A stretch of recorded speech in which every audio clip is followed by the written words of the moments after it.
Printemps des chèvres, juste pour situer un peu les choses, ça regroupe toute la filière caprine de la Savoie à Haute-Savoie. Donc les syndicats caprins Savoie-Haute-Savoie, le syndicat du chevretin qui a été reconnu il y a 20 ans maintenant, qui est le seul AOC en Savoie en lait de chèvre, et l'association de sauvegarde de la chèvre des Savoies. Donc on se mobilise tous ensemble pour organiser tous les 2 ans le printemps des chèvres. Donc là c'est des chèvres Saanen qui sont originaires de la vallée de Saanen en Suisse, mais qui a colonisé une bonne partie de la France, qu'on retrouve partout en France. Là c'est les chèvres du Rove, qu'on trouve aussi dans les Alpes, mais qui sont originaires de Provence.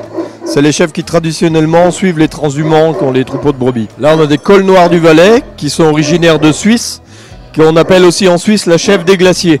Parce qu'avec ses grands poils, ça lui permettait de dormir sur les glaciers sans souffrir du froid. Là c'est des chèvres pyrénéennes, qu'un éleveur nous amène en exposition, qui sont originaires de toute la chaîne des Pyrénées. Des chèvres qui étaient laitières, là c'est des chèvres allaitantes, ils laissent téter les cabris, mais à l'origine c'est des chèvres qui étaient pour la production de fromage, et qui sont encore pour une partie. Des chèvres des fossés, qui sont originaires de Bretagne et Normandie.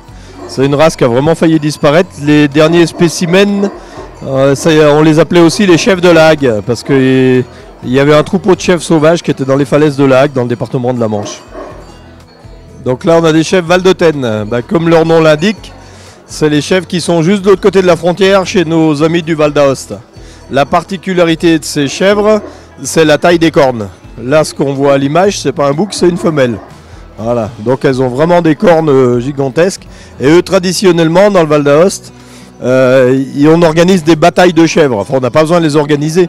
Dès qu'on met 2 animaux qui ne se connaissent pas, il y a un affrontement pour savoir qui c'est qui domine l'autre.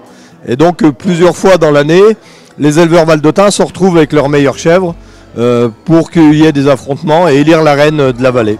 Donc là, on est sur des chèvres de Savoie. De la chèvre de Savoie, il y a plusieurs couleurs de robes qui sont possibles. Donc ici, c'est les robes cou clair.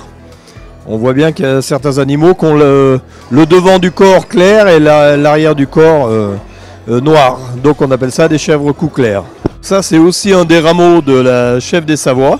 Donc là, on a des noirs à barrettes. La robe noire, c'est les 2 barrettes blanches qui descendent le long de la tête jusqu'au nez. Mais il y avait vraiment toutes les couleurs de robes dans cette race. Là, là, on n'est pas sur des chèvres, on est sur le troupeau de brebis. Mais même ça s'appelle le printemps des chèvres, à chaque fois on tient à inviter la race de brebis locale qui est la Tône et Marteau. Donc c'est une brebis qui est originaire du village de Tône en Haute-Savoie et de Marteau en Savoie, qui tire son nom de ces 2 villages.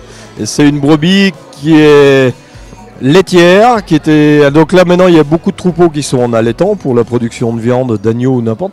Mais on a aussi quelques troupeaux pour faire du fromage de brebis. Et c'est vraiment la race qui est spécifique aux 2 Savoies.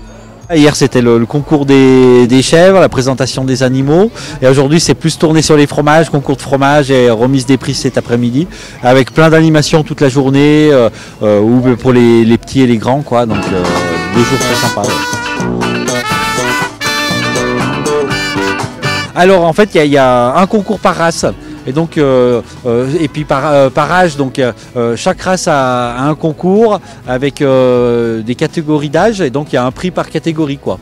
On fait pas de concours inter-race, parce que chaque race a des caractéristiques différentes, et donc ça n'aurait pas vraiment d'intérêt.